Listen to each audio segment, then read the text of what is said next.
Tu as été béni, tu t'entends? C'est bon, il peut prêcher maintenant. Bienvenue à Livingstone's Calling International. Donc les gens de la com, vous avez du travail, hein? Mon travail c'est de prêcher, amen. This is my work. Mon travail c'est de prêcher, c'est d'enseigner, amen.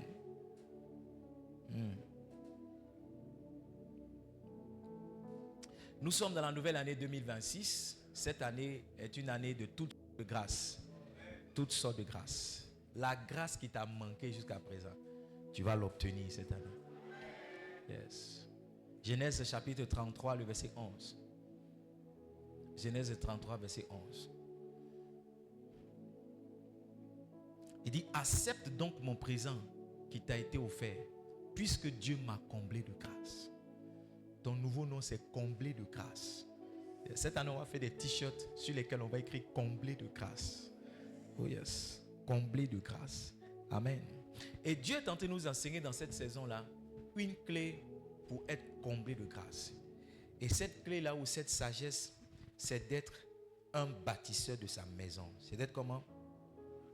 Un bâtisseur de sa maison. Nous devons bâtir la maison de Dieu. Le dimanche passé, je vous ai donné les raisons pour lesquelles nous devons bâtir la maison de Dieu. Je vous ai dit que bâtir la maison de Dieu est un signe de réveil. Vous vous rappelez? Je ne peux pas tout dire, mais je vous donne juste 2 ou 3 choses. Je vous ai dit que bâtir la maison de Dieu est une preuve de l'amour et de la considération qu'on a pour Dieu. D'où est venue cette expression? By the way, cette expression n'est pas de moi, hein, je l'ai entendue quelque part. Hein? Giving is loving. Loving is comment? Giving. Giving is loving. Loving is giving. Ce matin, quand j'étais en train de prier, j'ai dit au Saint-Esprit, pourquoi tu nous enseignes ce message?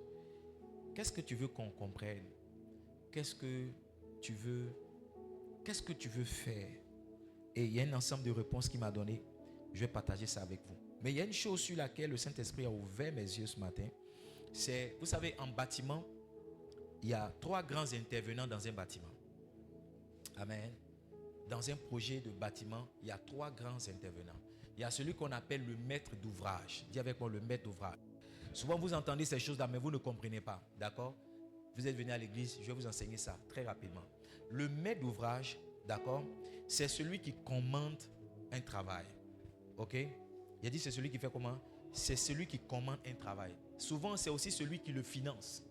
Donc, moi, si je décide, je peux aller voir quelqu'un pour dire non, je veux une maison. Je veux un triplex, ça va m'arriver au nom de Jésus.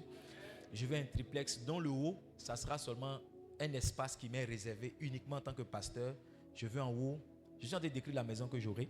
Je veux en haut donc un studio, ok, dans lequel je vais faire mes enregistrements, que ce soit mes prédications, mes chants. Je veux aussi une salle de prière dans laquelle je vais me retirer pour prier. Je veux aussi un petit salon dans lequel je pourrai recevoir mes VIP, mes VVIP, d'accord? Au 2e niveau, donc c'est un triplex, donc c'est R+3. Au 2e niveau, je veux avoir là ma chambre et celle de ma femme, notre espace privé. Au 1er niveau, je veux avoir la chambre de mes enfants. Et puis au rez-de-chaussée, avoir 2 chambres visiteurs, le salon. Tu vois, ça c'est le projet que je veux. Je suis le maître d'ouvrage.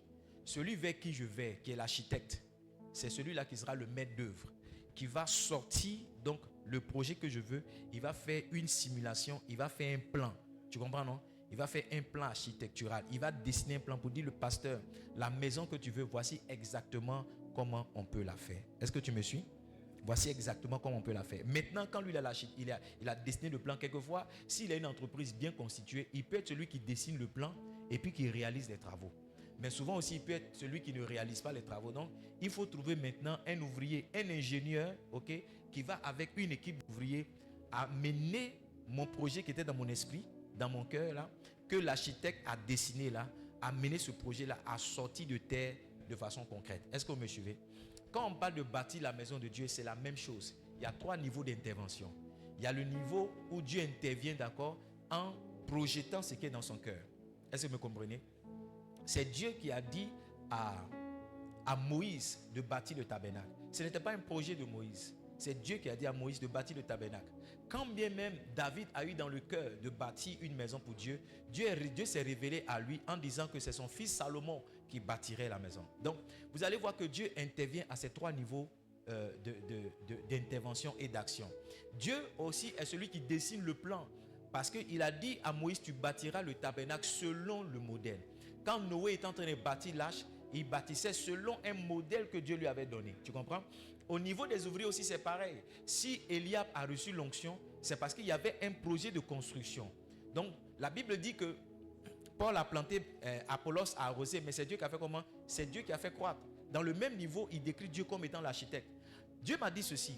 Dieu m'a dit, en fait, dans mon projet de bâtir un homme, je veux simplement appeler un homme à chaque niveau d'intervention pour faire de lui une bénédiction.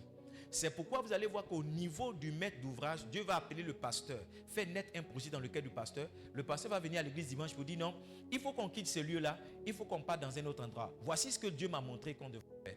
D'accord? Dieu va aussi susciter certaines personnes qui vont apporter leur financement, leurs ressources financières pour que le projet qui est né dans l'esprit, dans le cœur du pasteur, pour que ces projets-là puissent être financés. Parce qu'il faut bien payer les choses qu'on va utiliser pour bâtir la maison de Dieu, n'est-ce pas? Et puis, comme j'ai dit tout à l'heure, c'est parce que Dieu a un bête salaire. Donc, Dieu intervient encore au niveau des ouvriers. Amen. Et le privilège que nous avons justement, c'est d'avoir nos noms qui soient associés au plan de Dieu, à la maison de Dieu. Si vous avez compris, dites-moi Amen. Dieu m'a dit, c'est une grâce que de bâtir sa maison. Toutes sortes de grâces, il y a une grâce qu'on prend lorsqu'on devient un bâtisseur de la maison de Dieu. Donc tu peux être un bâtisseur de la maison de Dieu en étant le visionnaire qui a reçu la vision de bâtir, ou bien en étant l'architecte. Ici, là, c'est mon ami le prophète qui a bâti le plan pour nous, qui a construit le plan pour nous. Quand je lui ai dit qu'on voulait construire un temple ici, il m'a fait un plan. Amen. Il m'a donné un plan qu'on a essayé de respecter par la grâce de Dieu. Amen. On peut être aussi troisième niveau, ou bien deuxième niveau, on peut être un intervenant, un participant, un bâtisseur, en étant un ouvrier. Amen. Mais j'avoue que mon message est en train de prendre le troisième aspect, alléluia, de notre intervention de la maison de Dieu, qui est l'aspect des finances. Dis avec moi finances. Dis bien finances. Dis bien finances. Voilà, je vois que mon message est en train de prendre l'aspect des finances. Dieu m'a dit ceci. Il dirige toujours ses ressources financières vers ceux qui travaillent pour bâtir sa maison. Il fait comment? Il fait comment? Écoutez, peut-être vous serez fâché que je parle beaucoup d'argent. Quoique ça ne soit pas le cas, amen. Je ne parle pas toujours d'argent, n'est-ce pas? Bon, vous ne dites pas amen, c'est pas grave. Mais je sais que je ne parle pas toujours d'argent. Amen. C'est difficile d'aborder ce sujet à l'église. Pourquoi? Parce qu'il y a toujours une accusation sur les pasteurs qui donnent l'impression que quand un pasteur parle d'argent, c'est parce qu'il est dans le besoin. Ou bien quand un pasteur parle d'argent, c'est parce qu'il veut escroquer les gens. Dieu m'est témoin. J'essaie d'être terriblement intègre vis-à-vis de l'argent de Dieu. Amen. Et vis-à-vis du peuple de Dieu. Alléluia. Et mon intégrité fait que je ne monte pas sur la chair pour dire des choses que Dieu ne m'a pas dites. Amen. Mon intégrité fait que je ne monte pas sur la chair. Je ne sais pas de manipuler les gens. Je vous ai dit que si je voulais l'argent, je serais un homme d'affaires. En toute humilité, Dieu m'a rendu suffisamment sage. Je suis allé à l'école en étudiant les commerces et administration des entreprises. Amen. J'ai été entrepreneur dans ma vie, j'ai été cadre de banque, j'ai travaillé dans les assurances. Donc si je veux l'argent, si je ne peux pas recréer une société, je peux au moins déposer mes papiers quelque part pour travailler. Et il y a des gens avec qui je suis allé à l'école qui seraient prêts à m'embaucher parce qu'ils savent ce que je vaux, ils savent ce que je peux apporter à leurs entreprises. Amen. Mais si ici ce matin que j'ai fait le choix de servir Dieu, c'est que j'ai aussi fait le vœu de pauvreté. Amen. J'ai aussi compris que en vivant, en étant pasteur, je suis limité à ne vivre que d'une certaine manière. Alléluia. Et Dieu m'a fait goûter tellement de choses que je ne recherche pas ces choses-là dans le fait que je sois devenu pasteur. Allô? Je vous ai dit qu'il a fallu que le Saint-Esprit descende pour me dire, pasteur, il faut que tu travailles sur ta présentation. Je sais que tu as le cœur pour me servir, que tu prendrais tout ton argent pour payer des choses pour l'église, mais il faut que tu travailles sur ta présentation. Yes. Je vous ai dit, depuis 7 ans, 8 ans maintenant que je suis pasteur, c'est dans ma 8e année pastorale que j'ai commencé à acheter des vêtements. Amen. Je dis tout ça pour essayer de me dédouaner un peu, me défendre. Pour tous ceux qui ont dans le cœur certaines accusations qu'ils peuvent me donner. Amen. Ou bien ceux qui m'écoutent de loin, qui peuvent dire, oh, pasteur, il est dans le même lot que tous les autres pasteurs. C'est vrai, il y a eu beaucoup d'abus dans l'église. Et même hier encore, les Ivoiriens ont été abusés avec les prophètes qui annonçaient des scores qui ne sont pas arrivés. Amen. C'est vrai qu'il y a des abus, mais vous savez, c'est parce que le vrai existe que le faux peut se manifester. Il n'y a pas de faux biais de 3000, parce qu'il n'y a pas de vrai biais de 3000. C'est parce qu'il y a des vrais prophètes qu'on parle de faux prophètes. C'est parce qu'il y a des vrais enseignants qu'on parle de faux docteurs. C'est parce qu'il y a des vrais apôtres qu'on parle de faux apôtres. Alléluia. Donc, je suis conscient qu'il y a des abus, mais les abus aussi ne vont pas nous empêcher de dire ce qui est la vérité. Amen. C'est pas parce que beaucoup ont prophétisé des scores qui ne sont pas arrivés que le jour Dieu va vraiment te dire un score que tu ne vas pas aller pour dire que voici le score. On a vu quelqu'un qui a dit que la Côte d'Ivoire gagnerait la CAN. On était dans des situations plus compliquées que celles qu'on a vues. Et on a effectivement gagné la CAN. Allô? Allô? Donc ça veut dire que les vrais prophètes existent. Les vrais. Donc on ne peut pas mettre tout le monde dans le même lot pour dire que les évangéliques sont ceci, les évangéliques sont cela. Amen. Ne prenez pas vos frustrations pour vous déverser sur tout le monde. Amen. Je comprends qu'un pasteur peut-être a abusé de toi, abusé de tes parents, mais je ne suis pas celui qui a abusé de toi. Amen. Peut-être qu'on se ressemble, on a la même manière de parler, la même manière de porter les vestes, les costumes et attraper le micro, se déambuler sur la chaîne, mais on n'a pas le même esprit, on n'a pas le même cœur. Amen. Donc tu fais mal en pensant que je suis comme lui. Amen. Amen. Maintenant que ton cœur est ouvert, je peux te prêcher le message du Seigneur. Alléluia. Écoute-moi, il n'y a pas eu un projet de construction dans la Bible pour lequel des finances n'ont pas été suscitées. Le premier projet de construction dans la Bible, c'est le tabernacle. Exode chapitre 25. Donne-moi les 2 premiers versets, on va voir. What you are playing is very good, but take your time. Okay? Exode 25, verset 1. Put it up for me, please. Cette année, je dois me battre pour rester sur place pour prêcher. Amen. Dites pas amen. Mon papa dit, donne-moi les amen là. Donne-moi les amen là. Ok. L'Éternel parla à Moïse et dit, c'est l'Éternel qui a parlé à Moïse. Moïse ne s'est pas levé pour dire ce qu'il est sur le point de dire. Il dit, parle aux enfants d'Israël, qui m'apportent une offrande, vous la recevrez pour moi de tout homme qui le fera de bon cœur. Donc Dieu va dire à Moïse de parler au peuple d'Israël, de dire au peuple d'apporter comment? Une offrande. Et ce pourquoi il devait apporter une offrande, c'était pour construire donc la maison du Seigneur. Donne-moi le verset 8 s'il te plaît. Verset 8. Allons-y directement, verset 8. Il dit, ils me feront un sanctuaire et j'habiterai au milieu d'eux. Le verset 9 dit quoi? Vous ferez le tabernacle, tous ces ustensiles d'après le modèle que je vais te montrer. Donc dans le projet de construire le tabernacle c'était une grande bâche, une grande tente qu'on pouvait déplacer. On pouvait démonter. Trouvez une image du tabernacle, vous allez mettre ça à l'écran pour les gens. Donc une grande tente qu'on pouvait monter, démonter, tu vois, avec laquelle on pouvait se déplacer. Et dans ce projet-là, Dieu a demandé au peuple d'Israël donc de faire comment? D'apporter des ressources. Regardez-moi, où est-ce qu'ils ont pris l'argent pour construire le tabernacle? Ils ont pris l'argent en dépouillant les Égyptiens. En Exode au chapitre 3, le verset 21, Dieu a dit, je vous ferai trouver grâce et faveur aux yeux des Égyptiens et ils vous donneront ce que vous leur demanderez. Et la Bible dit, je crois dans le livre d'Exode 11, le verset 12 aussi, que Dieu a vraiment permis qu'ils trouvent grâce et qu'ils prennent l'or et l'argent des Égyptiens. C'est pas ça? C'est avec ça qu'ils sont sortis, qu'ils sont partis. Dieu m'a dit, la raison pour laquelle il nous bénit financièrement, c'est qu'on puisse réinvestir notre bénédiction dans les projets de construction de sa maison. Il m'a dit, c'est un peu comme celui qui fait le vœu de placer son salaire à élever, à faire prospérer la maison de Dieu. Dieu est plus prompt à l'exaucer quand il prie pour avoir un travail par rapport à quelqu'un qui veut avoir un travail pour se marier et pour bien paraître dans la société. Vous savez, si vous ne connectez pas tout ce que vous demandez à Dieu, à sa volonté, ça sera difficile que Dieu vous donne. Parce qu'il dit que nous savons que lorsque nous prions selon sa volonté, il nous écoute. Et s'il nous écoute, c'est que ce que nous lui demandons, 1 Jean le chapitre 4, le verset 14, ce que nous lui demandons, il nous l'accordera. Si vous ne parvenez pas à connecter tout ce que vous demandez à Dieu, à sa volonté, vous ne verrez pas s'accomplir. Parce que les plans ne font pas bouger Dieu. C'est seulement la volonté de Dieu qui le fait lui-même se manifester. Le jour Anne a dit, Seigneur, si tu me donnes un enfant, j'en ferai de lui un prophète. C'est ce jour-là que Dieu est descendu pour pouvoir exaucer sa prière. Sinon, lorsque Anne voulait un enfant simplement parce que sa copine Pénina se moquait d'elle, lorsque Anne voulait un enfant simplement parce qu'elle voulait avoir un enfant pour dire aux autres que moi aussi, je ne suis pas stérile, que je suis fertile, elle n'était pas exaucée. C'est lorsqu'elle a attaché sa prière à la volonté de Dieu, à la volonté du ciel, que l'exaucement est arrivé. L'exaucement est arrivé.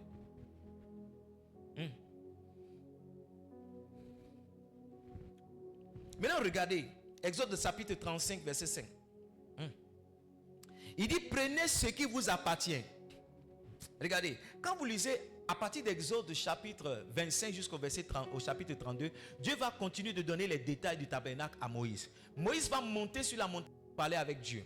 En son absence, le peuple va susciter Aaron pour faire quoi? Pour créer ce qu'on appelle le veau d'or. Dieu m'a dit, quand le peuple n'est pas en train de bâtir ma maison, il tombe dans le divertissement.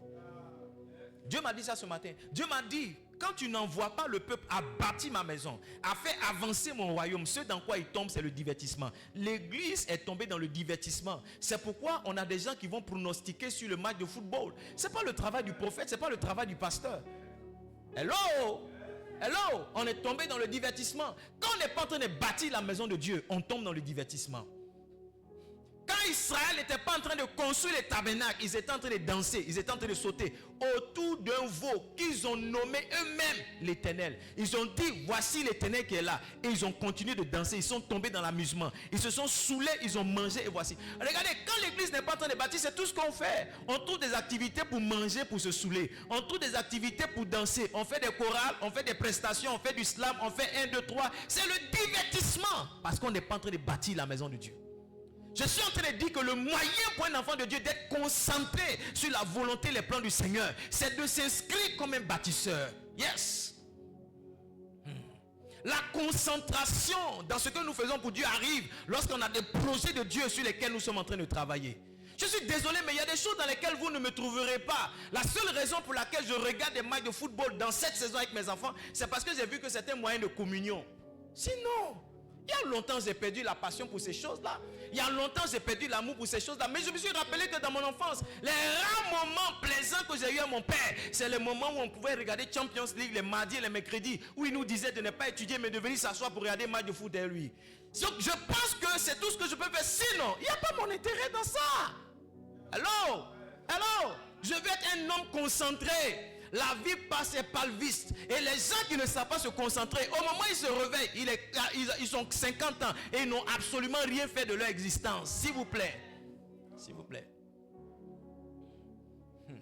Ali Kavakara, Kalisha. L'un des grands démons qui détruit l'église et les enfants de Dieu, c'est le démon de la distraction et le divertissement.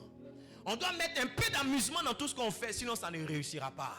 Tu vois, nos parents étaient des chrétiens sincères et des chrétiens sérieux. Mais nous, notre génération, nous sommes des chrétiens amusants. Nous sommes chrétiens distraits. On veut envoyer un peu de monde dans l'église. On veut envoyer un peu de ce que les gens font dans le monde à l'église. Parce qu'on veut être à l'église, mais en même temps on veut être dans le monde. On veut être des enfants de Dieu, mais en même temps on veut ressembler au monde. Et souvent le justificatif qu'on se trouve, c'est qu'il faut être comme eux pour les avoir. Écoutez-moi, si on est comme eux, qui va leur donner le bon modèle? Qui va leur donner le modèle de comment on s'habille? Qui va leur donner le modèle de comment on parle? Qui va leur donner le modèle de comment on se conduit? Qui va leur donner le modèle de la conduite? Personne! Parce qu'on veut faire comme eux. Parce qu'on veut faire comme eux. Et l'église aujourd'hui est distraite. Aujourd'hui l'église est distraite. On est des chrétiens mais qui ressemblent à des païens. Aujourd'hui on ne peut pas faire la différence entre un païen et un chrétien. C'est seulement lorsqu'ils se mettent à prier qu'on voit que mais lui là, il parle en langue. Il parle en langue avec l'état qu'il a. Il parle en langue avec la prestation qu'il a. Écoutez-moi, l'apparence est importante. L'apparence est un message. Ne me dites pas qu'on peut s'habiller comme on veut. Ne me le dites pas ça. Qu'on peut être chrétien, s'habiller comme on veut. L'apparence est un message. Quand tu t'habilles, ce sont tes valeurs que tu mets en exergue. Quand tu es léger, tu t'habilles légèrement. Mais quand tu es quelqu'un de sérieux, tu t'habilles avec du sérieux. Ah, ne me dis pas que l'apparence ne compte pas. Ne me dis pas que Dieu regarde seulement dans ton cœur. Dieu regarde dans le cœur. Mais quel est le message que tu donnes aux hommes? Aujourd'hui, l'église est distraite. Et nous sommes distraits. Qui est le prophète qui va prophétiser le bon score? Au lieu de nous annoncer les événements eschatologiques qui vont nous dire que Jésus est sur le point de venir, parce qu'il y a 2 ou 3 choses qui sont arrivées aux États-Unis, au Venezuela. Au lieu de nous parler des événements comme ça, on est concentré sur qui va gagner. On est concentré sur qui va perdre. Et beaucoup ne sont pas venus. Pourquoi? Parce qu'ils n'ont pas trouvé le courage de se lever. Pourquoi? Parce qu'ils ont perdu un match. L'église est distraite.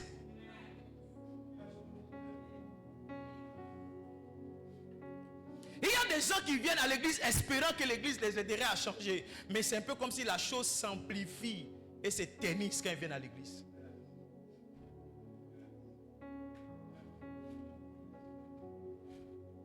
Un voleur, un brigand, il a arrêté un pasteur.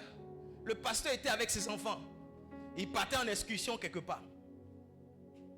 Il a posé un pistolet sur la tempe du pasteur. Il lui a dit, si tu réunis Jésus, je ne te tuerai pas. Mais si tu ne le réunis pas, je te tuerai. Le pasteur a pleuré.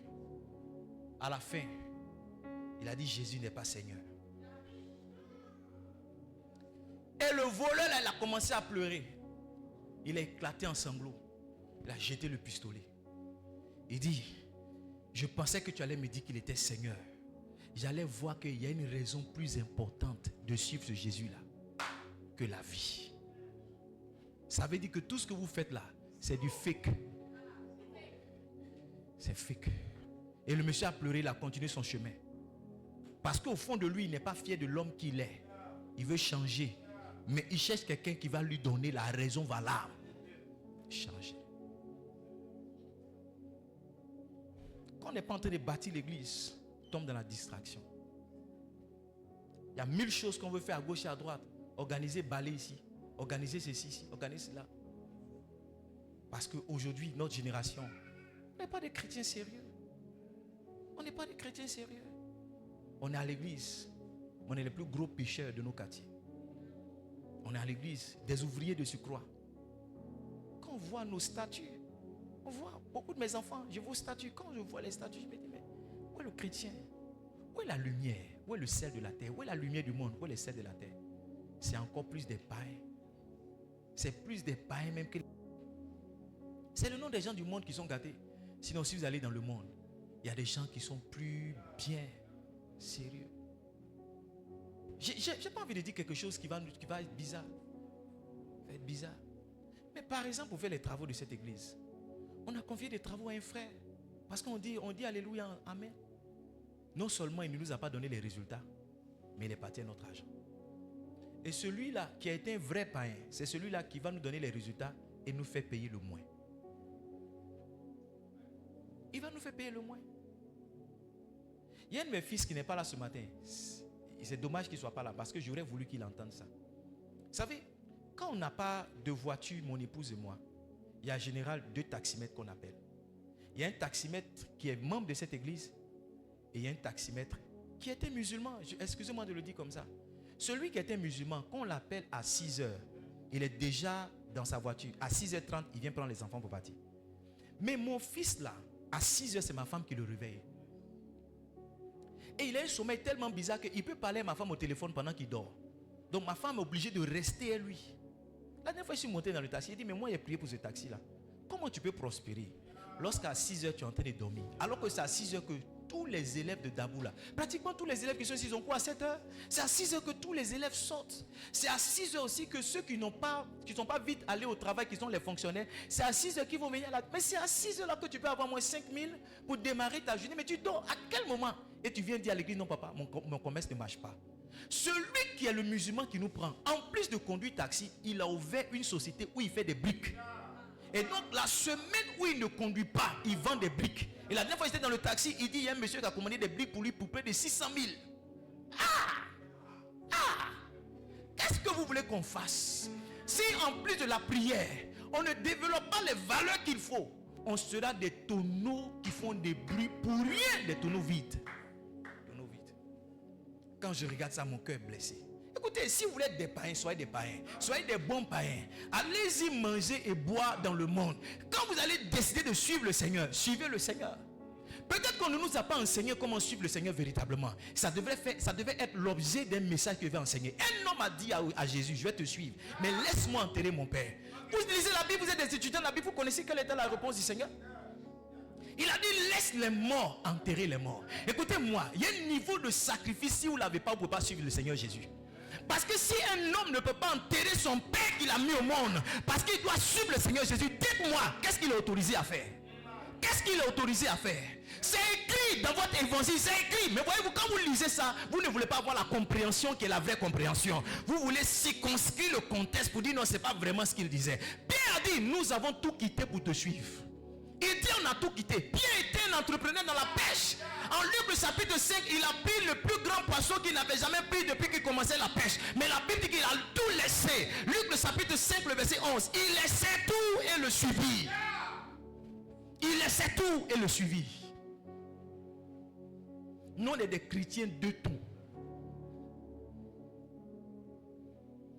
Je ne sais pas pourquoi mon message est en train de partir là-bas. Voyez-vous, et on a l'église, on dit qu'on n'est pas béni. On fait 10 ans, 15 ans, on n'est pas béni. Quand on n'est pas en train de bâtir la maison de Dieu, on tombe dans la distraction.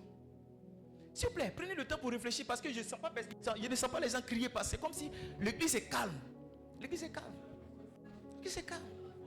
On n'est pas sérieux. On n'est pas sérieux. On n'est pas sérieux. On va rentrer dans 12 jours de jeûne. Tu vas voir des gens qui ne vont pas jeûner et qui vont s'attendre. C'est-à-dire qu'on va dire 2026. Hier, j'étais dans une compagnie de téléphonie et j'ai inspiré un air. I breathe. Quand j'ai expiré, c'est comme si l'air que je respirais était différent. Et j'ai entendu le Saint-Esprit me dire, regarde, cette année 2026, j'écris quelque chose sur mon WhatsApp avant de dormir. Qu'est-ce que j'écris? 2026, trouvez ça pour moi. 2026, ce sera une des années les plus comment? Hein? Vous ne voyez pas mes statuts? Trouvez ça pour moi. Une très belle année. C'est ce que le Saint-Esprit... Quand j'ai resté, il m'a dit 2026, ce sera une très belle année. Il y a des gens qui pensent que j'ai mis ça parce qu'on a perdu pour encourager les gens. Non. Ce que j'ai mis, ça n'a rien à voir avec ce qui est arrivé. 2026, ça sera une belle année. Mais tu vois, ça sera une belle année pour les gens qui vont décider que ça soit une belle année. Quand on va dire 2026, ça sera une belle année, voici un qu'on fait, tu ne vas pas faire. Voici deux qu'on fait, tu ne vas pas faire. Voici trois qu'on fait, tu ne vas pas faire. Et tu vas venir dans la maison du prophète pour dire non, prophète, je comprends ma vie, je comprends. Tu comprends ta vie. Tu comprends, tu refuses. Revenons dans le message. Assieds-toi une minute, revenons dans le message. Est-ce que vous êtes là? Dans le projet aussi de Salomon de bâtir le temple, la Bible dit, il y a eu là encore des contributions financières. Amen. 1 Chronique chapitre 29, le verset 3. Est-ce que je peux revenir dans le message? Vous savez, je pense que Dieu m'a donné un message pour l'église. Je pense qu'une saison va venir. Je vais commencer à prêcher à l'église. C'est-à-dire mon message, ça ne sera pas seulement pour Livingstone, mais ce sera un message apostolique. Je pense que ce que je dis, si vous dites Amen, bientôt toute l'église va chercher ça pour entendre ce message. Parce que je crois que dans cette saison, Dieu est en train de préparer certains orateurs à équilibrer le message. Nos parents étaient spiritual. Amen. Mais nous sommes derniers cris de la chair. Alléluia. Équilibrer le message. C'est pourquoi j'ai écrit un livre. Si quelqu'un souffre comme un chrétien. Et dans je ne sais pas si vous avez acheté ce livre-là. Et dans ce livre-là, je dis que si tu es un chrétien que tu ne souffres pas, tu n'es pas un vrai chrétien. Si quelqu'un souffre comme un chrétien, dans cette histoire-là, peut-être qu'on ne nous a pas dit toute la... Mais dans cette histoire de Jésus, il y a la souffrance dedans. Il y a la souffrance. J'en parle dans ce livre. Amen. Maintenant, suivez-moi bien. Suivez-moi. Souvent aussi, on parle du Nouveau Testament. En Actes chapitre 4, verset 34, la Bible dit que parmi tous ceux qui étaient de l'église, il n'y avait aucun indigent. Acte 4, verset 34. Il dit car il n'y avait parmi eux aucun indigent. Tous ceux qui possédaient les champs ou les maisons les vendaient, apportaient les prix de ce qu'ils avaient vendu. Next verse, please. Est-ce que nous sommes en direct? Are we online? Ok. Est-ce qu'on peut partager rapidement pour permettre à quelqu'un d'écouter? Are we online? Verset qui suit. Et les déposaient aux pieds des apôtres. Et l'on faisait des distributions à chacun selon qu'il en avait besoin. Verset 36, pour dire for me. On va lire verset 37. Joseph, surnommé par les apôtres Barnabas, ce que signifie fils d'exhortation, lévite originaire de Chypre.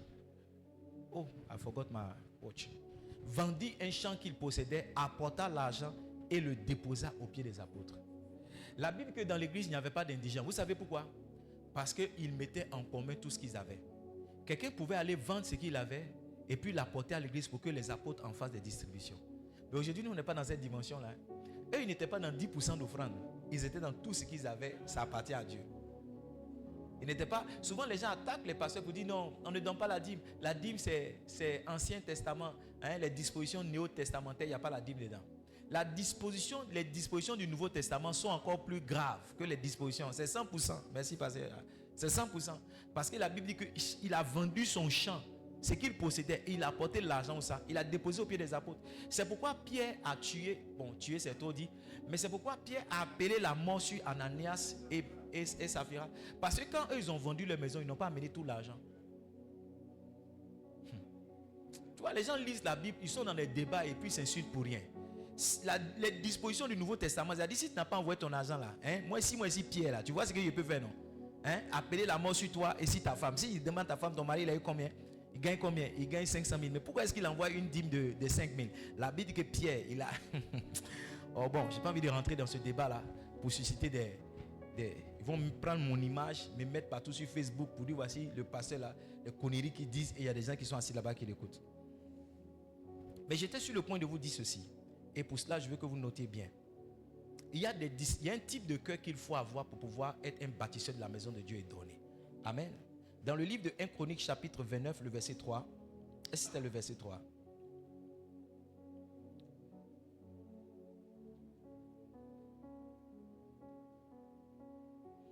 Le verset 9 plutôt. 1 Chronique chapitre 29, verset 9. Voici ce que la Bible dit. Play something else. Donne-moi une autre note. 1 Chronique 29, le verset 9. Il dit...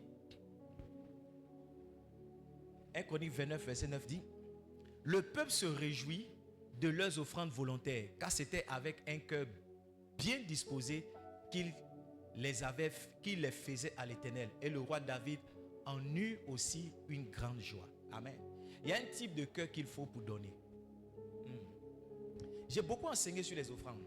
C'est un message que je prêche, parce que je pense avoir l'autorité pour le prêcher. Amen. Et c'est vrai que quand on prêche sur l'offrande, ça suscite certaines réactions. Les gens donnent. Mais je me suis rendu compte que ce n'est pas parce que les gens écoutaient un bon message. Si les gens écoutaient un bon message sur l'offrande, ils vont donner juste le même jour, hein, ou bien le lendemain. Mais ils ne peuvent pas durer. Ils ne peuvent pas rester dedans dans le temps. Pourquoi? Parce que ce n'est pas un message qui doit t'amener à donner. C'est une disposition de cœur. Le message justement a pour vision de changer la disposition de ton cœur. Mais tu vois, si ça n'a pas changé la disposition de ton cœur, que ça crée simplement des émotions, tu vas agir sur le coup des émotions. Et quand on agit sur le coup des émotions, on agit de façon momentanée. Pour agir dans la durée, pour agir dans le temps, c'est une disposition de cœur qui fait. Et très rapidement, je vais citer, parce qu'il faut que je passe à autre chose, je vais citer certaines dispositions que vous devez avoir dans le cœur afin d'être des gens qui financent le royaume de Dieu. Est-ce que vous êtes d'accord avec moi? Je vous ai dit qu'on peut être des bâtisseurs à 3 niveaux. Celui qui donne la vision, le pasteur, d'accord? Hein? Celui aussi qui construit le plan, mais aussi ceux qui apportent les finances.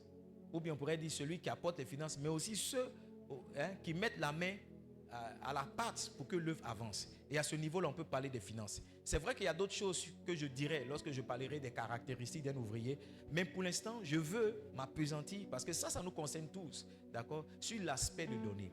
By the way, il y a 5 ministères de base que tous les chrétiens ont. Que tu sois appelé, que tu ne sois pas appelé, que tu sois un pasteur, que tu ne sois pas un pasteur, il y a 5 ministères de base. Le premier, c'est l'intercession. Le deuxième, c'est l'adoration. Le troisième, je vais m'arrêter là. Le troisième, c'est le ministère de donner. Yes. Il n'y a pas quelqu'un qui est exclu de donner.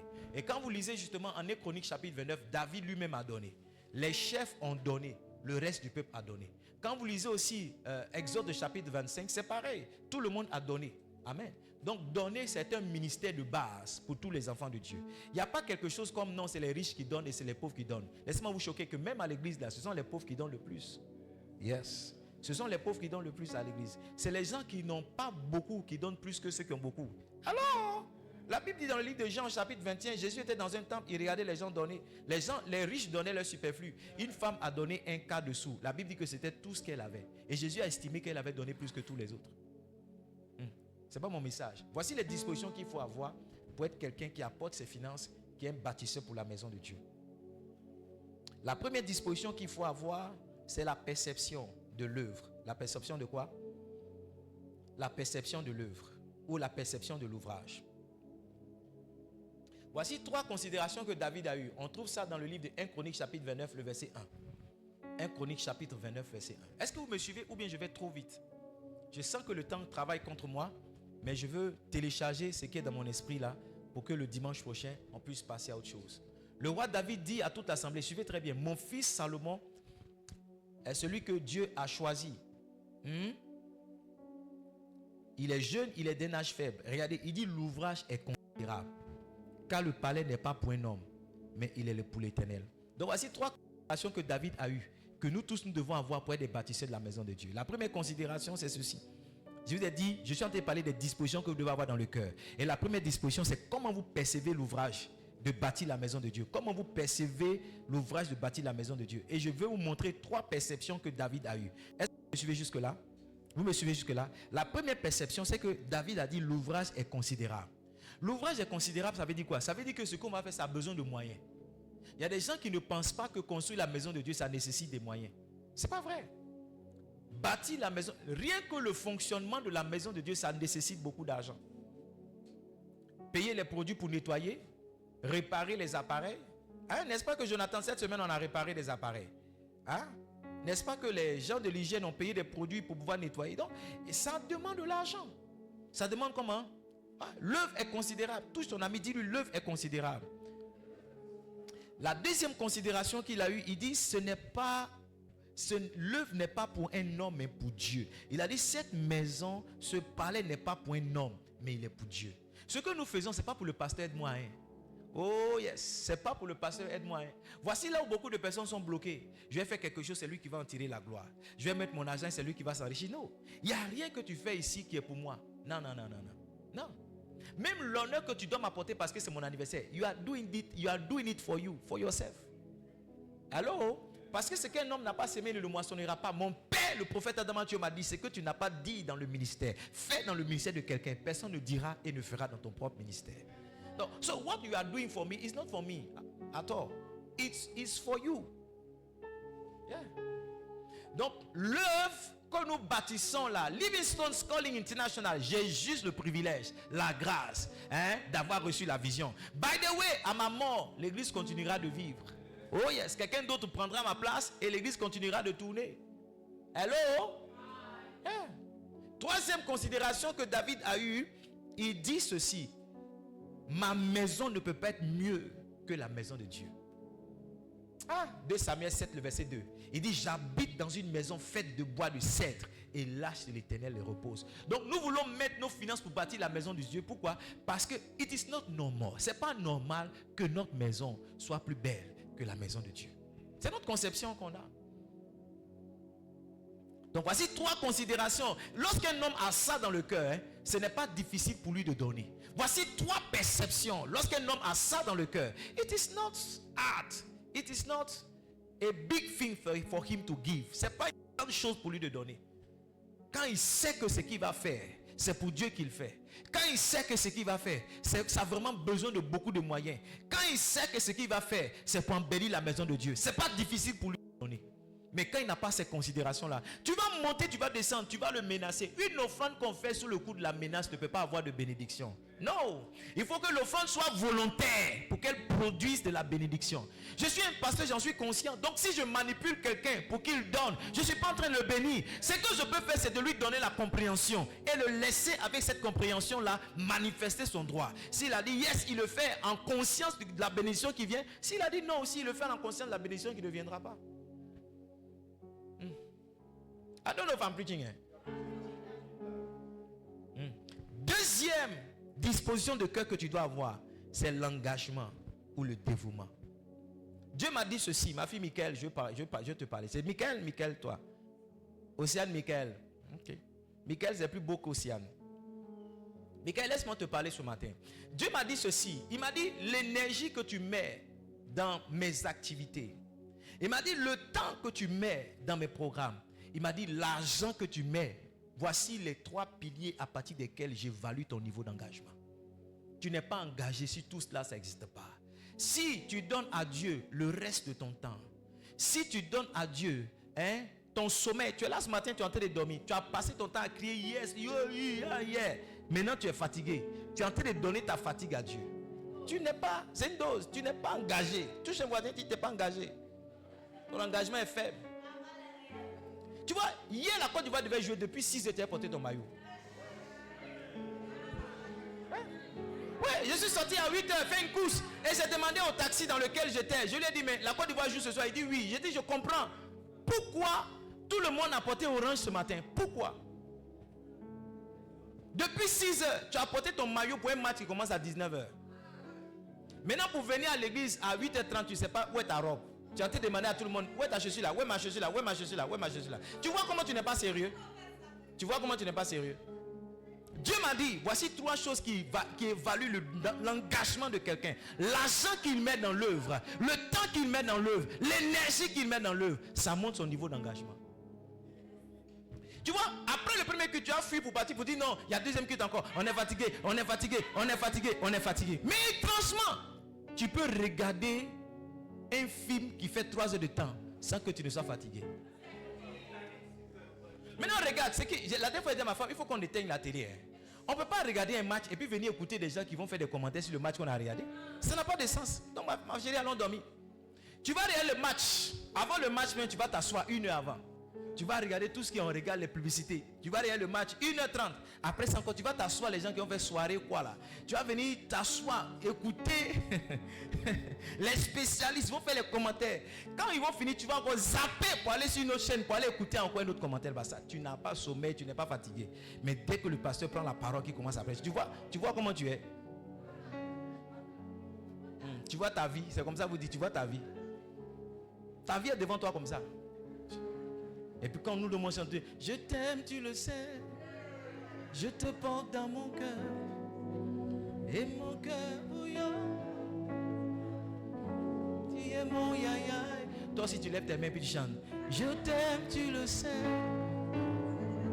je te porte dans mon cœur. C'est Côte d'Ivoire qui est dans ton cœur. Ama Diallo, c'est Ama Diallo qui est dans ton cœur. C'est Ama Diallo avec Inao qui sont dans ton cœur. C'est pas Jésus qui est dans ton cœur.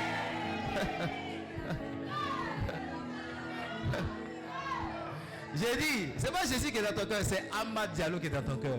Inao, c'est Inao qui est dans ton cœur. Inao, Geladoué, il a pris la place de Jésus.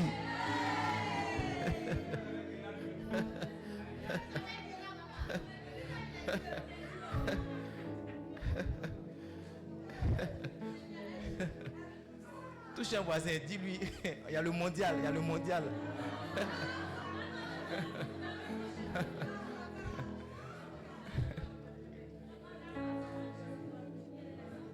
Non, je ne veux pas faire rire, je ne veux pas dire ça pour faire rire. Mais ce que je dis, c'est la vérité.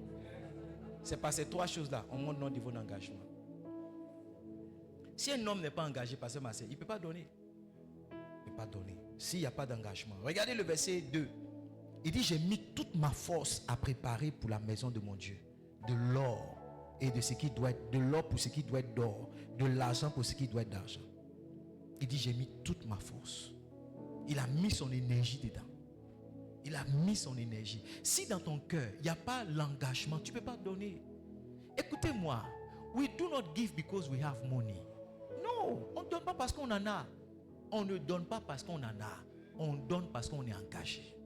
C'est l'engagement qui nous donne, qui nous amène à prendre des engagements. À dire, papa, moi aussi je vais donner. Sinon, il n'y a personne qui est assis ici et puis son argent lui suffit. Il n'y a personne. Moi le premier. Chaque fois qu'on a donné à Dieu, c'est l'argent de quelque chose qu'on a pris pour donner. Allô? Mais c'est notre engagement qui fait qu'on prend l'argent de quelque chose pour donner. C'est notre engagement pour Dieu et sa maison qui fait qu'on prend quelque chose pour donner. Sinon, ce n'est pas parce qu'on en a plus que les autres. Ce n'est pas parce que non, c'est parce qu'on va faire de notre argent. Non. Ce n'est pas parce qu'on ne sait pas où on va investir notre argent. Tu penses que nous, si on n'a pas envie de construire une maison? Tu penses que nous, si on ne sait pas où on achète terrain? Tu penses qu'on ne sait pas? Mais si on met notre argent dans l'œuvre, ce n'est pas parce qu'on est des idiots. C'est notre niveau d'engagement qui fait ça. Je ne t'en veux pas. Je prêche pour que tu élèves ton niveau d'engagement. Sinon, nous tous, on a une excuse. Hein? C'est la pauvreté est relative. Hein? La richesse aussi est relative. Yeah. Quand tu demandes l'argent à ton tonton, il est millionnaire, il ne te donne pas. Hein? Tu dis qu'il est méchant, mais tu ne connais pas son niveau de dépenses. Les gens comme toi qui sont venus demander 10 000 là, il y en a 10, il y en a 100 qui sont venus. 100 fois 10 000, ça fait 1 million. S'il doit donner 10 000 à tout le monde, il a gagné 1 million par mois. Il va vivre comment? Il faut qu'il dise non à 3 ou 4 personnes pour qu'au moins quelque chose lui reste pour qu'il vive.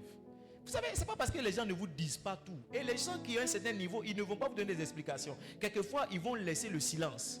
Ils vont vous donner le silence. Et c'est votre croissance qui va vous amener demain à comprendre pourquoi est-ce qu'ils agissaient comme ça. Avant, tu trouvais que tes tontons étaient méchants. Je ne sais pas si toi, tu donnes l'argent à tous tes neveux maintenant.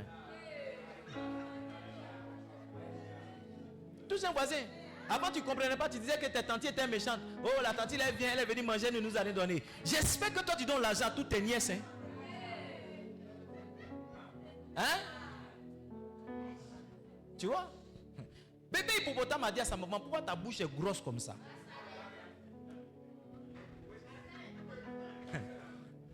Il y a des réponses, on les obtient simplement quand on grandit. Maman hippopotame m'a dit, attends. Tonton, papa, tu es méchant, tonton, tu es méchant. Attends. Attends. On dit, il faut éteindre la lumière. Tu dis, ah, petite lumière là. On dit, non, il faut fermer l'eau. Tu allais te laver. On dit, il faut fermer l'eau. Tu ne comprends pas. Attends.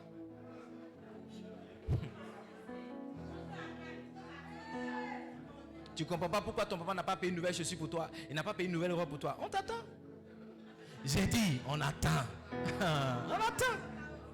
Décembre, là, il y en a beaucoup. Janvier, il y en a beaucoup. Le décembre ou le janvier où tu seras papa, tu seras maman, ça arrive.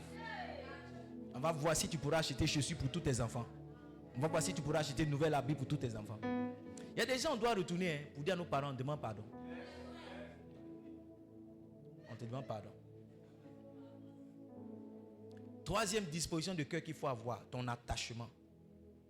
Il faut être attaché. Chacun sait où son argent rentre. Là où le cœur d'un homme se trouve, là aussi se trouve son trésor. Il y a des gens qui n'ont pas l'argent d'offrande, mais ils ont l'argent de POC.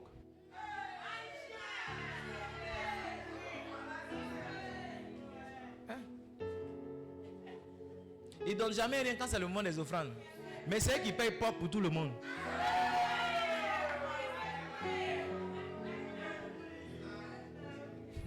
Regarde, où il y a ton cœur là? C'est là-bas ton argent va. Si ton cœur est à l'église, ton argent va à l'église, tu vois. Il y a des gens qui se plaignent que les pasteurs volent les gens. Ils vont faire causer. Il y en a même qui ont dit, je ne veux pas utiliser la chair quelquefois pour répondre à des... Je n'ai pas dit ça comme ça, mais il y a des choses qui ne sont pas correctes sur Facebook. Je n'aime pas utiliser la chair pour le faire. Mais souvent, comme certains de mes enfants, vous êtes sur là, j'ai besoin de vous donner la compréhension et la position de votre pasteur et de l'église. Tu vois, les gens disent que la traversée c'est une escroquerie, les pasteurs vont faire ceci. Mais personne n'a fait une vidéo pour dire que les bars et les maquis vont prendre l'argent des gens. C'est ça. Une bouteille de liqueur dans un bar moyen, c'est 40 000. Je ne sais pas si ça a changé. 40 000. C'est 40 000. C'est-à-dire pour passer. Et souvent quand c'est le 31 comme ça, pour réserver, c'est-à-dire pour avoir un bon salon dans le coin là, il faut que tu fasses la promesse de combien tu vas dépenser. Donc, il y a des salons, si tu n'as pas dépensé 50 champagnes, tu ne t'assois pas là-bas. Parce que en boîte, c'est celui qui paye plus qu'à la place. Personne n'a fait de vidéo, ça ne dérange personne. Mais tu vois, chacun sait où son argent va parce que chacun sait où son cœur est.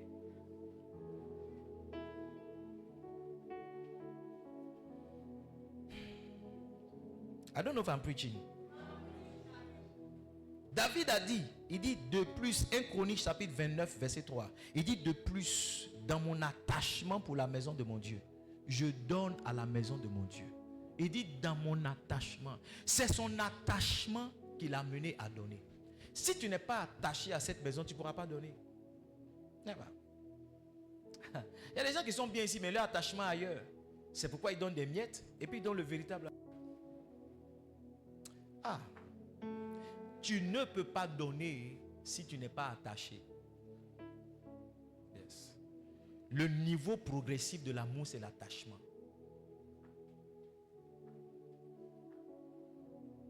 Il dit celui qui quittera son père et sa mère et qui fera quoi? Qui s'attachera. Si ton cœur n'est pas attaché à quelque chose, à quelqu'un, tu ne peux pas lui donner. Non. Est-ce que je peux vous aider? Je peux vous aider. Peut-être que j'aurais dû en parler quand je prenais la parole. Mais ce qui amène les gens à vraiment vous aider, c'est votre attachement. Il y en a ici. Le seul attachement qu'on a avec notre famille, c'est le sang. Mais l'attachement du cœur, c'est avec d'autres personnes. J'essaie de vous dire qu'il y a des personnes en dehors de nos familles qui sont plus nos frères que nos propres frères. Je prie que Dieu te donne des gens comme ça. C'est ceux-là que tu pourras appeler à 23h pour dire non, on m'a arrêté. Et va quitter sa maison pour venir dire qu'est-ce qui se passe. C'est des gens comme ça que tu vas appeler pour dire non, mon enfant vient de faire un accident, on a besoin de 100 000 francs pour l'évacuer rapidement. Et puis il va te dire de t'envoyer ça sur quoi? Sur Wave ou Orange.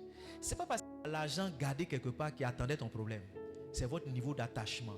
Ce que vous avez vécu ensemble, vos liens que vous avez eus là, c'est ça qui fait qu'il peut vous donner. Je suis allé en France à cause d'un attachement. C'est mon secrétaire général à l'INP qui m'a dit, pasteur, il faut venir. C'est notre niveau d'attachement. On est attaché depuis plus de 20 ans. On est tellement attaché que j'ai été garçon d'honneur à son mariage. Quand je devais créer ma propre société, c'est lui qui était le clerc de son frère, qui était notaire, qui a fait toutes les courses pour qu'on ait les papiers, que ma femme et moi, on ait une entreprise. L'attachement vient par la qualité de ce qu'on vit, ce n'est pas juste le temps. Les expériences qu'on a, c'est ce qui prouve l'attachement. Donc c'est mon frère. Peut-être pas de la même mère, du même père, mais on est frères parce qu'il y a une alliance entre. Si tu n'es pas allié dans cette église, your money cannot come here in this church. Never.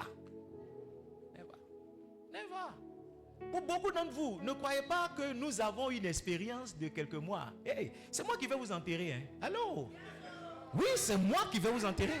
Oh yes, c'est moi qui vais célébrer vos mariages. Vous allez m'appeler pour dire, papa, comment est-ce que mon enfant devrait s'appeler? Yes. Il y a non, c'est moi qui vais conduire vos enfants à la mairie. Il y a non, c'est moi qui vais prendre vos dots. Oui. On n'est pas juste, Dieu ne nous a pas mis ensemble juste pour une expérience d'un mois et parti. Non, Dieu nous a mis ensemble pour longtemps. Quand on sera au ciel, je serai devant et vous serez dans la même ligne que moi. On dira, voici ceux qui ont été gagnés par le pasteur Edouard. L'évangéliste a un, voici le travail qu'il est parti faire à Dabou. Et voici les gens qu'il a gagnés qui sont alignés avec lui. Notre attachement et notre destinée est éternelle. Il existe des milliers de pasteurs, mais Dieu m'a regardé. Et puis il vous a dit pour certains en songe, où il a placé quelque chose dans le cœur. Et puis il a dit, allez dans cette église. Écoutez-moi, on n'est pas là pour juste quelque temps. On est là pour longtemps.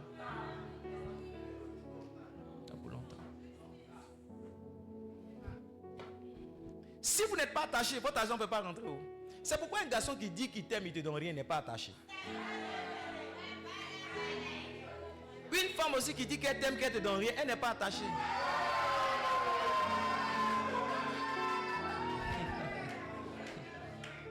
Parce que je ne sais pas d'où vient le fait que c'est les hommes seulement qui doivent donner.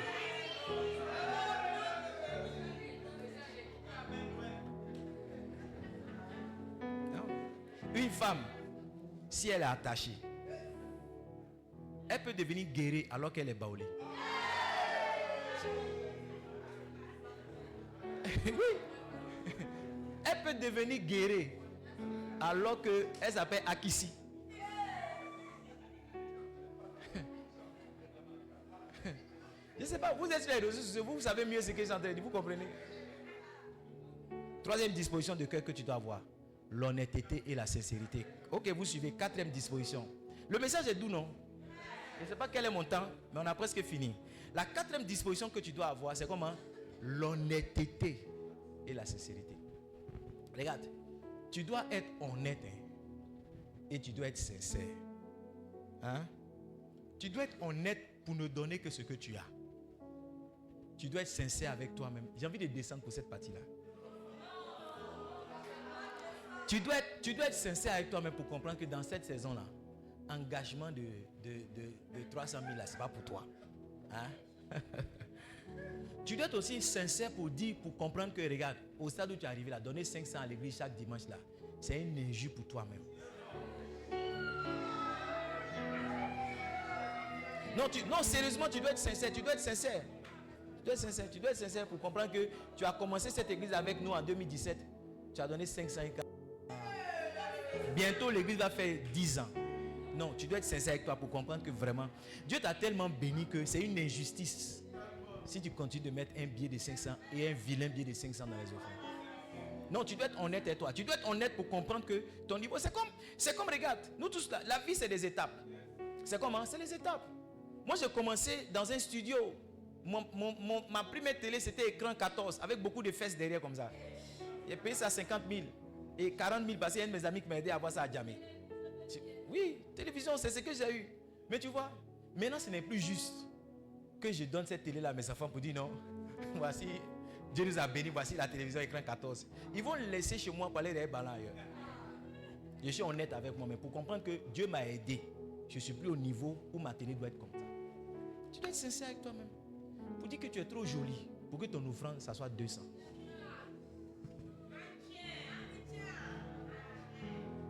Tu dois être sincère. Tu dois être. S'il n'y a pas de sincérité, il n'y a pas d'honnêteté, tu ne peux pas être un bâtisseur de la maison de Dieu. Dieu c'est les étapes, yes. C'est les phases, c'est les tailles. Yes. À un moment, tu portais S. Maintenant, tu ne portes plus S. Tu as porté M, mais 2 jours, tu as tenté d'aller vers L. Tu vois, c'est les tailles. Donc, de toute façon, tu grossis là, et que tu passes de X à. Maintenant, tu es XL. Ton argent aussi doit grossir. Amen. Oh. Ton argent doit grossir. Sincérité, c'est dans les deux sens. Sincère pour comprendre que tu n'es pas à un certain niveau. C'est normal que ce que tu donnes. Et tu ne dois pas en avoir honte. Parce qu'il faut que je le dise. Il y en a, ils sont stressés par les engagements qu'on lance souvent. Pourquoi? Parce que ça leur rappelle qu'ils ne sont pas à un certain niveau. Et souvent, juste pour la forme, ils vont prendre une enveloppe. Et ils font collection d'enveloppes chez eux. Parce que non, il est assis dans l'église, il faut que lui aussi se lève. Tout le monde s'est levé pour les 50 000, il reste que 15 000, il faut que lui aussi se lève. Attends frère, si 15 000 c'est pas encore ton niveau là, nous aussi on est passé par là. Moi je suis allé à un programme avec ma femme, il fallait payer 15 000 l'entrée. On a pris les tickets à crédit. On est parti samedi, lundi on a payé. C'est dans ce programme là que j'ai rencontré le pasteur Charles Atukwasi. Et ma folie aussi m'a fait prendre un engagement de 50 000 là-bas. Mais Dieu m'a aidé, j'ai honoré l'engagement. Non seulement il prend les tickets à crédit, mais ça va prendre une enveloppe là-bas. Faut pas faire les choses comme moi. Hein. Amen. On a fini. Ça fait 2 heures que je suis sur la chair. 4e, tu dois avoir la volonté. Ok, 5e. Les anglophones disent, when there is a will, there is also the way. Souvent, les francophones disent, vouloir c'est pouvoir. Quand tu veux vraiment, tu peux. Ce que tu ne peux pas donner, c'est ce que tu ne veux pas. Put it for me. Les gars, vous ne donnez pas les paroles fortes. Ce que tu ne peux pas donner, c'est ce que tu ne veux pas. Si tu veux, tu pourras. Yes. When there is a will, there is also the way. Ce que tu ne peux pas donner, c'est ce que tu ne veux pas donner. Sinon, si tu veux, tu vas donner plus. C'est pas parce que tu n'as pas, c'est parce que tu ne veux pas. Tu vois, donner 5 000 c'est tout un problème pour toi. Mais manger un poulet, boire une sucrerie 5 000, c'est rien. C'est rien. C'est tellement rien que ça t'énerve de manger seul. Tu trouves que manger seul ce n'est pas intéressant. Tu appelles quelqu'un pour s'associer à toi. Pour que vous soyez deux à manger, tu commandes 2 poulets. Et tu payes le transport de quelqu'un pour partir. Mais quand tu dois soulever tes 5 000 pour jeter dans l'offrande, dans le panier comme ça pèse des kilos dans ta main. La véritable offrande qui porte du fruit, hein, c'est l'offrande qui est faite volontairement. C'est pourquoi ça ne sert à rien un pasteur de contraindre les gens à donner. Ce n'est pas mon travail de forcer les gens à donner. Ce n'est pas mon travail. On finit. 6e disposition que tu dois avoir. Si on n'a pas fini, 7e disposition que tu dois avoir. 6e, tu dois avoir l'humilité. Ok, il faut noter pour toi. Tu dois avoir l'humilité. Si tu as 7, note 7. Si tu as 8, note 8. Ce n'est pas grave. Au moins, pourvu que tu te retrouves dans tes points. Amen. C'est 10e aussi, note. Tu dois avoir comment? L'humilité. Regardez ce qu'ils ont dit. 1 Chronique chapitre 29 verset 14. 1 Chronique. J'espère que quelqu'un est béni ce matin. Oh yes. Il dit, car qui suis-je et qui est ton peuple pour que nous puissions te faire volontairement des offrandes? Tout vient de toi. Il dit, nous recevons de ta main ce que nous t'offrons. Il ne faut jamais lever les épaules parce que tu es celui qui donne 1 million dans l'église. Parce que tu es celui qui a payé la voiture du pasteur. Non. Tu seras surpris. Hein? Là où beaucoup de personnes invitent Satan dans leurs finances, c'est là où ils permettent à l'orgueil de commencer à les amener à faire certains commentaires du genre, le pasteur, c'est moi qui l'ai fait. L'église, c'est moi qui l'ai fait. Hey, Si tu fais ça, ta prochaine étape, c'est les problèmes financiers. Tu dois avoir l'humilité pour comprendre que c'est un privilège pour toi de donner. Un projet de l'église dans lequel tu participes, c'est une grande grâce pour toi. C'est un bonheur pour toi. C'est une bénédiction, c'est une faveur que Dieu te fait de te donner l'argent dans une saison pour que toi, tu puisses acheter quelque chose pour l'église. Il faut toujours voir ça comme une faveur. Il ne faut pas voir ça comme la manifestation de ta grandeur, la manifestation de ton exemplarité, la manifestation de ta puissance financière. Qui est-ce que tu es? Demande à Job, un seul vent a soufflé. Tout ce qu'il avait, le même jour, a disparu. J'ai regardé l'histoire d'un grand homme de Dieu. C'était une référence pour nous. La guerre éclatait dans son quartier, il a disparu. Tout ce qu'il a bâti pendant toute une vie, ça a disparu. Parce que Marcel, j'ai compris en pensant à son histoire ce matin qu'il n'y a pas un moment dans notre vie où on est à l'abri de quelque chose. Il n'y a pas quelque chose que tu as construit pour dire non, maintenant je peux dormir, je suis en paix. C'est faux. Il suffit que le pouvoir change. Ta vie va changer. Ah, vous êtes dans ce pays-là, mais vous n'êtes pas dans ce pays-là. Il suffit que quelqu'un vienne prendre ta place. Ton train de vie va changer. Actuellement, remaniement. Hein? Hein? Hein? Il y en a qui seront heureux parce qu'ils vont venir. Mais il y en a aussi qui seront malheureux parce qu'ils vont partir. Parce que des privilèges, des avantages vont partir. Donc il n'y a pas un moment dans ta vie pour dire non, moi maintenant je peux dormir. C'est faux. C'est faux. En un seul jour, tout ce que tu as bâti, ta vie peut disparaître. Tu n'as jamais vu une maison, on a cassé ça un seul jour? Donc, il n'y a pas un moment. C'est de tomber dans une position d'humilité pour dire Seigneur, garde-moi, préserve-moi. Toujours prier pour que Dieu préserve tes acquis. Sinon, si tu prononces dans ta bouche que moi je suis là, il n'y a pas une saison de ta vie où tu as l'abri. Il n'y a pas. Soyez humble. Quand les gens sont tête élevée pour dire reconnais qu'il y a encore le chemin à faire long. Le chemin à si les choses à bâtir encore sont grandes. Reconnais-le. Reconnais-le. Les gars, qui êtes derrière, j'espère que vous me suivez vraiment. Hein? Il faut dire à toute l'église que tout ce que je vous ai promis là, tout ce que je vous ai promis, je vous ai donné. Hein?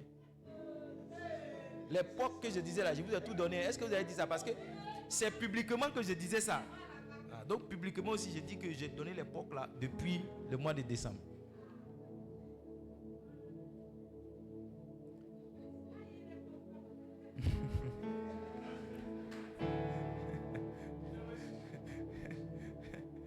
Ils ne répondent pas. Parce qu'il y en a qui n'ont pas eu l'époque. Donc tous allez vont faire le, se fait le point. Est-ce que vous êtes là? Dieu a fait quelque chose une fois. Bref. L'autre disposition que vous devez avoir, c'est la droiture et l'intégrité. Et là, je vais parler des pasteurs. Vous savez, un pasteur doit être intègre et droit pour que ce pourquoi il lève une offrande, il puisse le faire effectivement. Moi, j'ai fait cette erreur-là au début de mon ministère. Mais c'est un point sur lequel le Saint-Esprit est venu avec moi pour pouvoir m'aider. Amen. Souvent, quand on est pasteur, on se dit, bon, tout l'argent, c'est l'argent de l'église. Donc, tu as lancé une offrande pour payer un piano et puis il y a une facture qui vient, tu prends l'argent de piano, la payer facture. Tu vois, au fond, tu ne fais pas mal. Parce que c'est aussi une charge de l'église. Mais devant Dieu, tu fais mal. C'est un détournement. Un détournement, c'est prendre l'argent qui est attribué à quelque chose pour faire autre chose avec. Même si ce que tu fais, c'est dans la maison de Dieu, c'est encore un détournement. Et on doit avoir la droiture. Lorsqu'on dit non, on va payer une caméra. L'argent qu'on a réuni pour la caméra, il faut qu'on prenne pour payer la caméra. Même s'il y a une facture pour laquelle ils sont venus nous prendre l'électricité, il faut qu'on trouve un autre moyen de payer la facture et pas prendre l'argent de la caméra. On doit avoir cette honnêteté, cette intégrité, cette droiture. L'autre chose qu'on doit avoir dans le cœur, c'est l'exemplarité. C'est comment? C'est comment?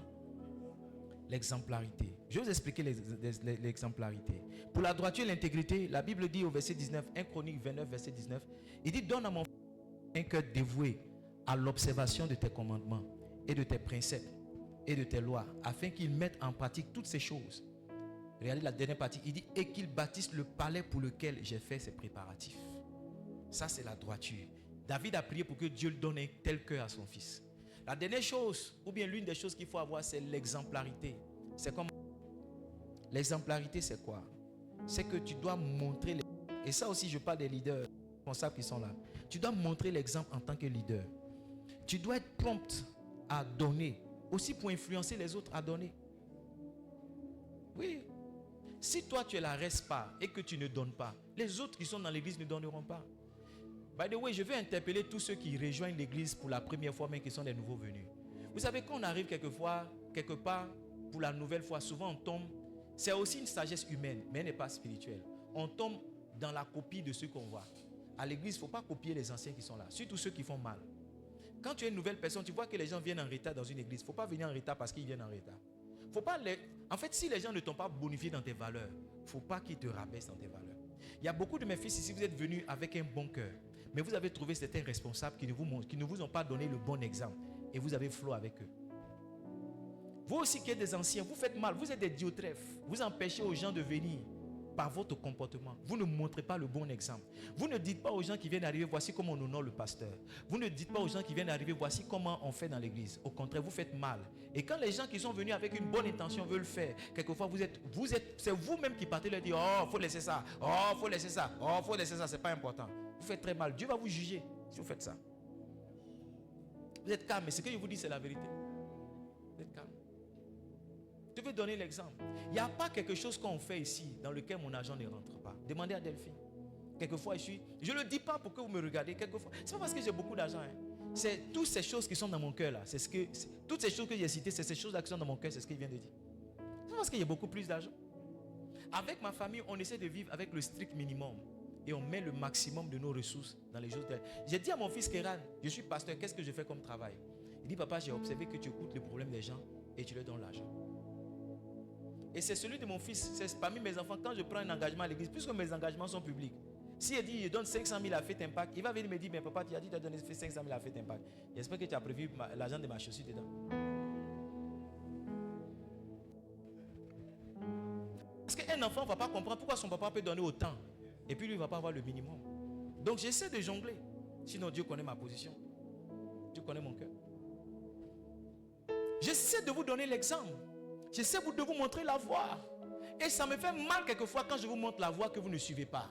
Parce que plus tard, vous allez vous associer aux gens pour dire que le pasteur, il a fait ceci, il a fait cela. Alors que ce sont des principes qu'on met en place pour obtenir certaines positions dans le monde. Pour obtenir certaines positions dans le royaume de Dieu.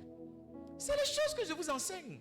Soyez assidus. Soyez ponctuels, soyez conformes, soyez productifs, soyez utiles, soyez relationnels. C'est des choses que je fais. Je vous montre l'exemple quelquefois. Est-ce que je peux faire une confidence? Il y a des gens qui m'ont fait tort, qui m'ont fait mal, de qui je devais me séparer. Mais à partir du moment où je les envoie dans l'église et je vous ai dit, mes enfants, que ce sont mes frères, j'ai décidé de rester avec eux. Pour montrer à mes enfants que même quand c'est chaud en amitié, on peut toujours rester en ami. Il y a des gens avec qui je suis en amitié pour donner l'exemple. J'ai dit à mon épouse, je ne peux pas être en retard, même si je suis le responsable, le premier de l'église. Quel est le modèle que je donne? Quel est l'exemple que je... Il faut que les gens viennent me trouver à l'église le matin. Pour qu'ils sachent que c'est le modèle qui est là. Pour qu'ils sachent que c'est l'exemple qui est là. Celui qui ne dit pas par l'exemplarité n'aura pas l'autorité lorsqu'il devra parler. Quelque chose que tu ne fais pas, lorsque tu demandes aux autres de le faire, ça ne contient pas de l'autorité. En fait, tu es illégitime pour le dire.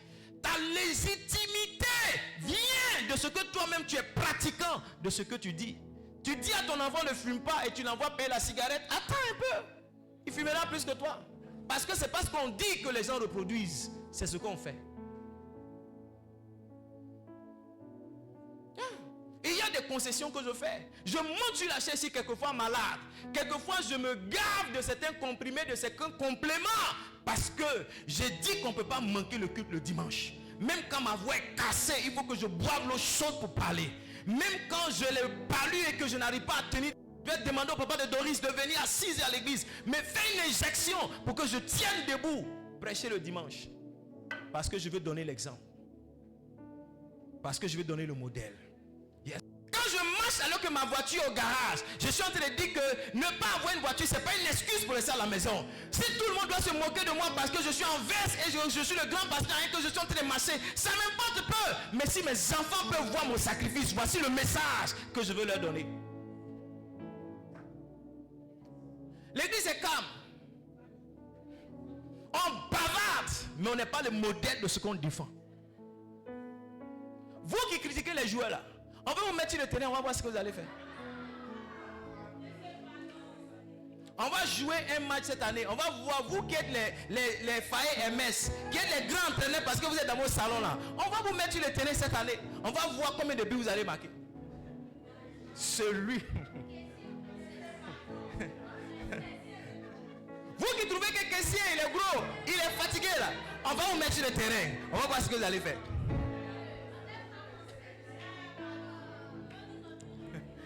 C'est facile de critiquer. C'est facile. Ce matin, on a marché un peu. J'ai vu comment mon épouse était essoufflée. J'ai dit, toi qui disais que les gars là, ils coupent pas. Marchez seulement là. Elle dit, j'avais barrage. Marchez seulement. Tu ne peux pas respirer, tu es là. Les gars là, ils coupent. Elle dit, c'est leur travail, ils coupent. T'étais. Tu sais pas ce qu'il y a dedans. Est-ce qu'on peut se tenir debout? Est-ce que Dieu t'a béni? Si tu veux acclamer, acclame plus que ça. Acclame le Seigneur. Acclame-le véritablement. Oh yes, acclame-le. Amen, amen. Oh. Je veux qu'on achète une caméra. Marc-Aurèle, tu as les images de la caméra. On va prier par rapport au message. La caméra que vous voyez derrière nous là, on la loue. Amen. Elle nous coûte 20 000 francs par dimanche. Tout ce que vous donnez le dimanche là, on enlève 20 000 francs dans ça quelqu'un. Amen. 20 000 francs par dimanche, ça nous fait